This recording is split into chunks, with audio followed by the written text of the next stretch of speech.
அறிவுச்சூழல் பார்வையாளர்களுக்கு வணக்கம். இன்றைய காணொலியில் மூட இணைந்திருப்பவர் திராவிட முன்னேற்ற கழக தேர்தல் பணிக்குழு செயலாளர், மேனாள் சட்டமன்ற உறுப்பினர், வழக்குரைஞர் இள புகழேந்தி அவர்கள்.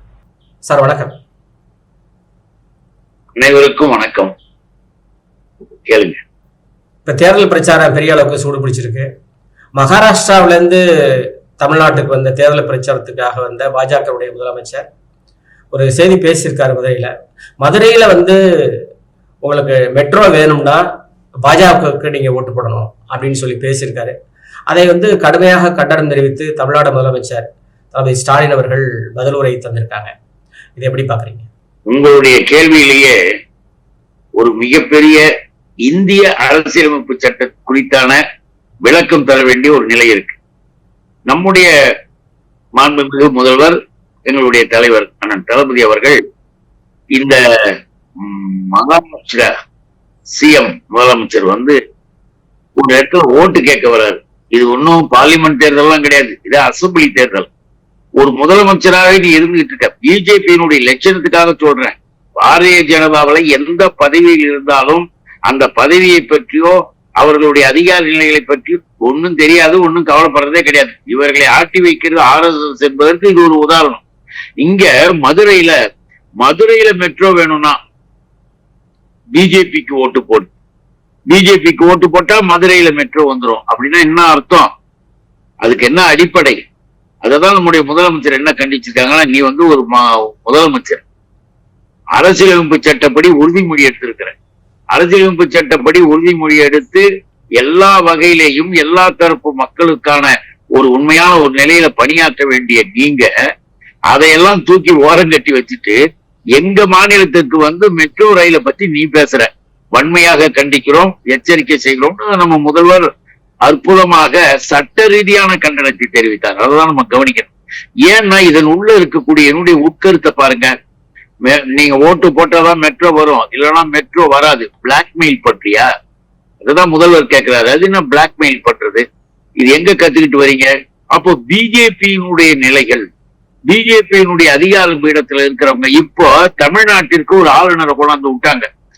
ஆளுநரை கொண்டு விட்டா அந்த ஆளுநருடைய பேர் என்ன? ராஜேந்திர விஸ்வநாத் அர்லேக்கர். அந்த நபரு இப்ப என்ன பண்ணிட்டு இருக்காரு தெரியுங்களா? எல்லாம் வன்மையாக இப்ப கண்டிச்சுக்கிட்டு இருக்கிறாங்க. வேற ஒண்ணும் கிடையாது. RSS கூட்டங்களில் கலந்து கொள்கிறார். எப்படி நீ போற? அரசியலமைப்பு சட்டம் என்ன ஆகுது? அதுல உறுதிமொழியை எடுத்துக்கிட்டு நீயும் இப்படி இருக்கிற. அப்போ ஒரு கவர்னருடைய நிலை.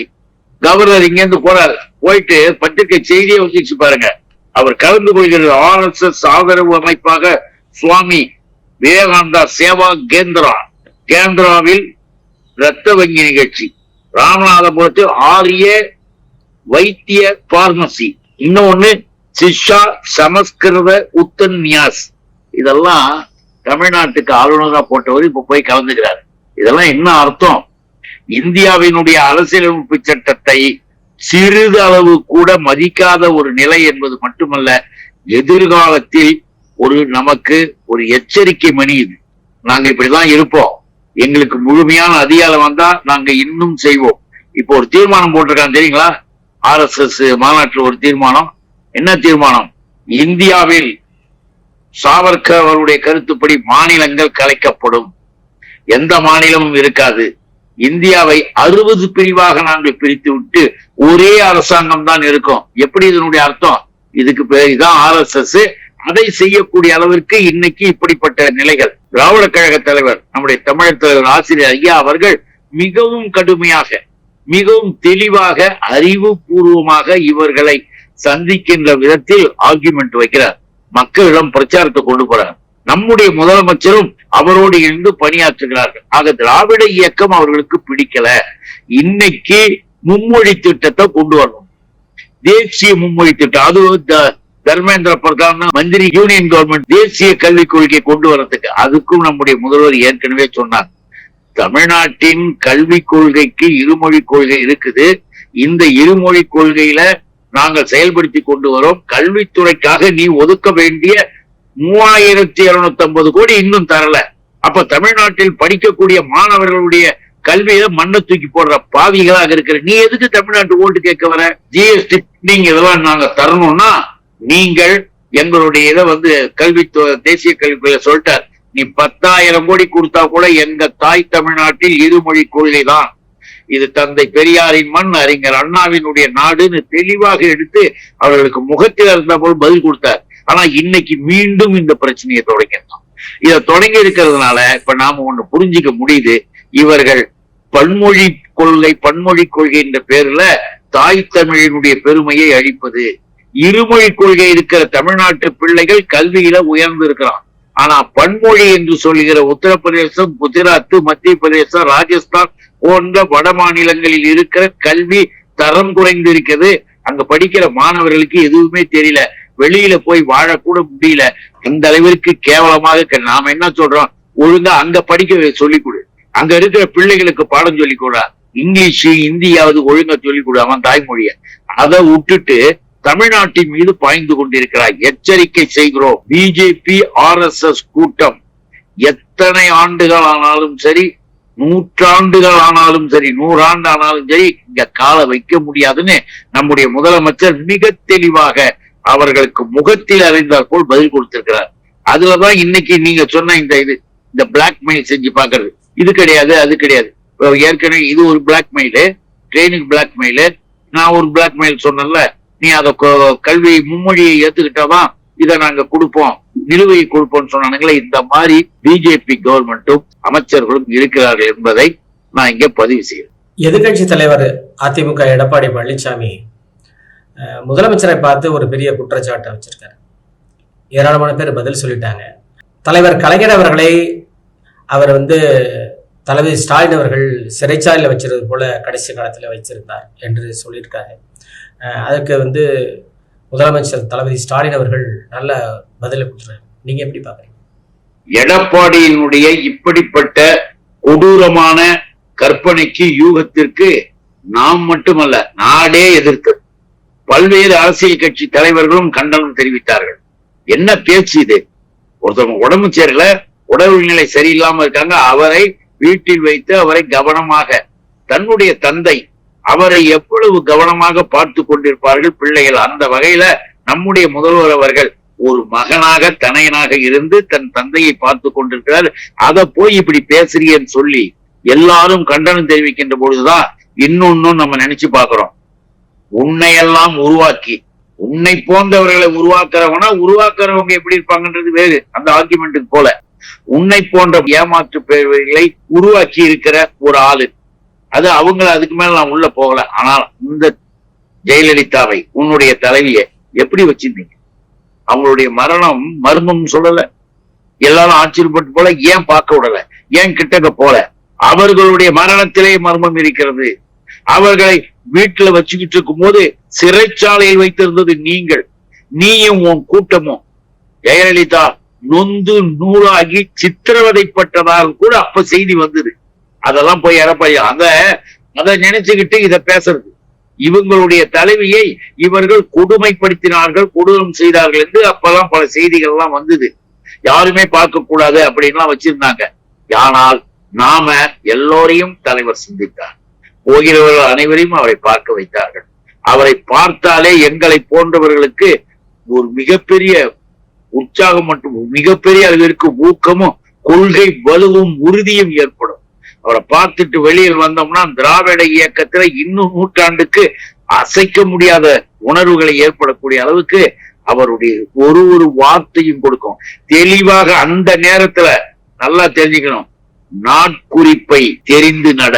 தைரிய பார்த்து இன்னைக்கு என்னன்னு தெரிஞ்சுக்க, நாட்குறிப்பை தெரிந்து நட, ஆட்குறிப்பை புரிந்து நட. இதை சொல்லிய முத்தமிழறிஞர் தலைவர் கலைஞரை போய் இப்படி பேசுகிறார் என்றால் இந்த எடப்பாடிலாம் எடுபிடிகள் காலையில் விழுந்து பெருவழிகளை நம்ம அதுக்கு மேல எதிர்பார்க்க முடியாது. அதுக்காக நாம அதை வன்மையாக கண்டனம் தெரிவிக்கிறோம். முதல்ல அவங்க தலைவி ஜெயலலிதாவுடைய உண்மையான லைஃப, உண்மையான முடிவை நாட்டுக்கு சொல்லுங்க பார்ப்போம், அப்புறம் தெரியும். இப்ப கீழடி ஆய்வாளர் திரு அமர்நாத் ராமகிருஷ்ணா அவருடைய கண்டுபிடிப்புக்கு பிற்பாடு தமிழுடைய தொன்மை மிகப்பெரிய அளவுக்கு அறிவியல் பூர்வமாக நிரூபிக்கப்பட்டிருக்கு. இந்த அவருடைய கண்டுபிடிப்பை, அவருடைய அறிக்கையை இன்றும் வெளியிடாமல் ஒன்றிய அரசு வைத்திருக்கிறது.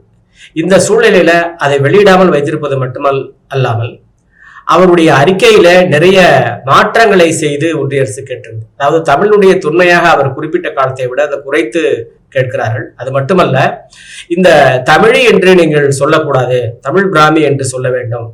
நிறைய சங்க இலக்கியங்களை பற்றி நீங்கள் இதுல மேற்கோள் காட்டியிருக்கிறீர்கள். அது ஏற்றுக்கொள்ளக்கூடியது அல்ல. ஏன்னா சங்க இலக்கியங்கள் வரலாற்று பூர்வமான ஆதாரம் என்று எடுத்துக்கொள்ள முடியாது. மாறாக இதிகாசங்களை ராமாயணத்திலையும் அதே போல மகாபாரதத்திலும் இருந்து நீங்கள் தொடர்புபடுத்தி அறிக்கை தர வேண்டும் என்பது போல அவருக்கு நெருக்கடி தற்போது கொடுத்து வருகிறார்கள். இதை வீறும் பட்சத்தில் அதிகாரிகளுடைய இந்த எங்களுடைய வழிகாட்டுதலை நீங்கள் கேட்கவில்லை என்றால் உங்கள் மீது நடவடிக்கை பாயும் என்பதை போல அவருக்கு ஆணை வழங்கியிருப்பதாக செய்திகள் வந்து கொண்டிருக்கிறது. இதை எப்படி பாக்குறீங்க? நரேந்திர மோடி, அமித்ஷா போன்ற கூட்டம், இந்த கூட்டத்தினுடைய நோக்கம் சாவர்கர் போன்றவர்கள், இன்னும் அவர்களை உருவாக்கிய அந்த காவிகளின் நிலை, அவர்களுடைய பார்வையில் அவர்கள் எதிர்த்ததே யார? உலகத்திலேயே அவங்களுடைய ஒரே எதிரி யாரு? தமிழர்கள், மரபால் திராவிடர்கள், மொழியால் தமிழர்கள். இந்த திராவிட மரபினம் அவன் ஒத்துக்க மாட்டான். அவன் ஒத்துக்காததுனால அவர்கள் என்னைக்குமே எல்லா வகையிலும் நமக்கு தொல்லை கொடுப்பார்கள். அவர்கள் கையில் அதிகாரம் வந்த பிறகு எப்படியெல்லாம் தமிழுக்கு இழுக்கு உருவாக்க முடியுமோ அதை செஞ்சுக்கிட்டு இருக்கிறான். கீழடி ஆய்வு அகழ்வாய்வில் ஈடுபட்டது பொதுவாக இருக்கக்கூடிய தொல்லியல் அறிஞர்கள். அவர்கள் அயல் நாட்டிலிருந்து வந்தவங்க கூட பார்த்துக்காங்க. மூஞ்சில செவுள் அடிக்கிற மாதிரி இதுக்கு பதிலும் கொடுத்தாங்க. தொல்லியல் ஆய்வின் மூலமாக கொடுக்கப்பட்டிருக்கிற கீழடி அந்த அறிக்கையை நீங்கள் தெளிவாக வெளியிட வேண்டும் அப்படின்னு ஆய்வுல ஈடுபட்ட ஆய்வு அறிஞர்களே சொல்லியிருக்காங்க. இதுல அரசியல் கிடையாது, ஒண்ணும் கிடையாது. அரசியல் போராட்டம் இல்லாமல், அதல்தான் நம்ம நினைச்சு பார்க்கணும். இது உணர்ச்சி வசப்பட்டு பேசுகின்ற நிலை அல்ல, அறிவு வசப்பட்டு பார்க்கிற நிலை. என்ன அறிவு வசப்படணும்னா, உள்ளே மறைந்திருக்கிற கொடூரம் என்ன மறைஞ்சிருக்கு? தமிழர்களினுடைய பண்பாடு, வாழ்க்கை, கலாச்சாரம் உலக அளவில் தமிழ் இனம் முதல் இனம் என்று நிரூபிக்கக்கூடிய அளவிற்கு பல்வேறு சான்று ஆவணங்களாக பொருட்கள் தோண்ட தோண்ட கிடைக்க ஆச்சரியப்பட்டு போனார்கள். அப்பயா 3000-4000 ஆண்டுகளுக்கு முன்பு இரும்பு என்ற ஒன்றினுடைய பயன்பாட்டை உருவாக்கி இருக்கிறான் தமிழன் என்பதெல்லாம் நிரூபிக்கப்பட்டு இருக்கிறது தொல்லியல் ஆய்வில். இவையெல்லாம் வந்த உடனே அவங்களுக்கு எங்க வலிக்குது? இவர்கள் பொய்யும் புனை சுருட்டும் சேர்த்து ஆயிரக்கணக்கான ஆண்டுகளுக்கு முன்பு இவர்கள் நாகரிகமாக இருந்தார் போல ஒரு பொய்யை சொல்லிட்டு இருக்கான். ஆனா எல்லாத்தையும் தூளாக்கிட்டு இந்த கீழடி அகழ்வாய்வு நிரூபிச்சிருக்கிறது. அது நிரூபிச்சிருக்கிறது இவனுங்களுக்கு பிடிக்காத காரணத்தால் இன்றைக்கு என்னடா செய்வது என்று தெரியாமல் வாங்கி வச்சுக்கிட்டு உட்கார்ந்துருக்கானா. இந்தியனாக, இந்திய நாடு என்பதிலே நீ ஒரு பிரைம் மினிஸ்டராக, நீ அமைச்சர்களாக இருப்பீர்களே, ஆனால் உண்மையான ஒரு உணர்வு இருந்தா உலகத்துக்கே நீ அதை முன்கூட்டி தெரிவிக்கலாம். இந்த திராவிட நிலப்பரப்பில், இந்த மண்ணில் கிடைத்திருக்கிற இந்த அகழ்வாராய்ச்சி எங்களுக்கு ஒரு நிரூபணம், எங்களுக்கு ஒரு அத்தாட்சி, எங்களுக்கு ஒரு சான்றாவணம். நாங்க தான் உலகத்தில் முதன்மையான. இவன் மறைத்தாலும் கூட அது காலங்கள் இல்லாத பொழுது எதையாவது ஒன்று சொல்லும்போது அதை எடுத்து மறைச்சு பூட்டி வச்சிருவானுங்க, வெளில தெரியாது. ஆனா இது நவீன உலகம் அப்பா, நவீன உலகம். இதனுடைய வெளிப்பாடுகள், அகழ்வாராய்ச்சியினுடைய நிலைப்பாடுகள்லாம் ஏற்கனவே எல்லாருக்கும் பரவிடுச்சு, தெரிஞ்சிடுச்சு, வெளியில வந்துடுச்சு. அதை இவன் அங்கீகரிக்கல, அவ்வளவுதான். இவன் அங்கீகரிச்சா என்ன, அங்கீகரிக்காட்டி என்ன? இரும்பை 4000 ஆண்டுக்கு முன்பு பயன்படுத்திய தமிழன் என்பது உலகத்தில் நிரூபிக்கப்பட்டதாக இருக்கு. அதுக்காக தான் சொல்றோம், அவர்களுக்கு இது பிடிக்காது. தமிழர் பெருமை பிடிக்காது, தமிழ் மொழி பிடிக்காதது என்பதை இப்படியெல்லாம் வேஷம் போட்டு நிறுத்துகிறார்கள். வேறொன்றுமல்ல, இந்த நாடகங்களின் மூலமாக முகத்திரை கிழிந்தது. இந்த நாடகத்தின் இந்த செயலின் மூலமாக பிஜேபி, RSS என்பது நம்முடைய இனத்திற்கு, நம்முடைய மொழிக்கு என்றைக்கும் எதிரானது என்பது தெளிவுபட வெளிப்படையாகி இருக்கிறது. அதுதான் நான் நினைக்கிறேன். மிக முக்கியமாக அமர்நாத் அவர் மனிதரில் உயர்ந்த ஒரு அறிவு சூழ்ந்த ஒரு கல்வியாளர், உயர்ந்த சிந்தனையாளர், அறிவுபூர்வமாக சிந்தித்து தன் கடமையை செய்யக்கூடியவர். கடமைக்காக நடிப்பவர் அல்ல, கடமையை செய்யக்கூடிய கடமை வீரர் என்பது இந்த துல்லியல் ஆய்வின் வெளிப்பாட்டை அவர்கள் மறைப்பதை அவர் கண்டனம் தெரிவித்திருக்கிறார். அதற்காக தமிழ்நாட்டைச் சேர்ந்த தமிழர்கள் அத்துணை பேரும், உண்மையாக தொல்லியல் ஆய்வில் ஈடுபடுகின்ற அத்துணை பேரும் அவருக்கு நாம் நன்றி தெரிவித்து அவருக்கு பாராட்டு தெரிவிக்கிறோம், வாழ்த்துகிறோம். அவரை போன்ற உண்மையானவர்கள் எங்கிருந்தாலும் தமிழன் அவர்களை உயர்த்தி மாலை போட்டு அவர்களுக்கு பாராட்டு விழாவை நடத்துகின்ற அளவிற்கு மனதிலே, எல்லோர் மனதிலும், உண்மையான தமிழர்கள் மனதிலும் அந்த ஒரு நிலைப்பாடு இருக்கிறது என்பதை அவருக்கு அந்த கருத்தை சொன்ன உடனேயே எல்லா இடத்திலிருந்தும், தமிழ் அறிஞர்களிடமிருந்தும் தமிழ் அமைப்புகளிடமிருந்தும் அமர்நாத்திற்கு கிடைத்த அந்த வரவேற்பு பாராட்டை நிலைநிறுத்துகிறோம். இதுவரைக்கும் உங்களுடைய நேரத்தை ஒதுக்கி நிறைய செய்திகளை சொல்லியிருக்கீங்க. உங்களுடைய நேரத்துக்கு மிக்க நன்றி. அனைவருக்கும் வணக்கம், நன்றி.